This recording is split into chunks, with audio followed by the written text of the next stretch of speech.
হিমালয়ের কোলে বরফে ঢাকা নীল আকাশের নিচে ধ্যানমগ্ন হয়ে বসেছিলেন মহাদেব শিব। চোখ বন্ধ, শরীর স্থির, যেন সময়ও ধমকে গেছে। তিনি সংসার, সুখ দুঃখ, প্রেম সব কিছুর ঊর্ধ্বে।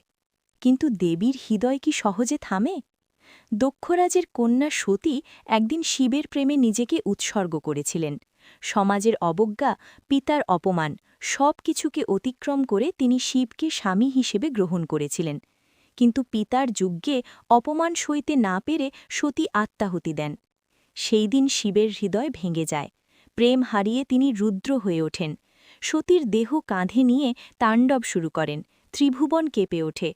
সতীর দেহ ভস্মীভূত হলে শিব আবার ধ্যানে লীন হন। কিন্তু প্রেম কি শুধু এক জন্মে শেষ হয়?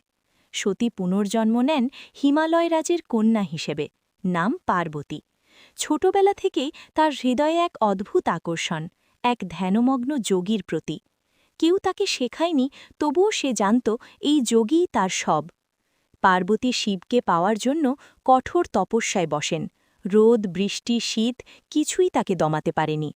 দেবতারা চিন্তিত হয়ে ওঠেন, এত তপস্যা কি শুধু প্রেমের জন্য? শিব প্রথমে পরীক্ষা নেন।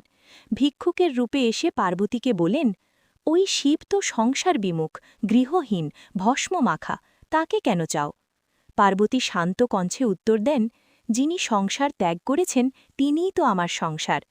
এই উত্তরে শিবের ধ্যান ভেঙে যায়। তিনি বুঝতে পারেন এই প্রেম লোভের নয়, এ প্রেম আত্মার। শিব স্বরূপে আবির্ভূত হন। পার্বতীর চোখে জল, ঠোঁটে হাসি। যুগের পর যুগের অপেক্ষা সেদিন পূর্ণতা পায়।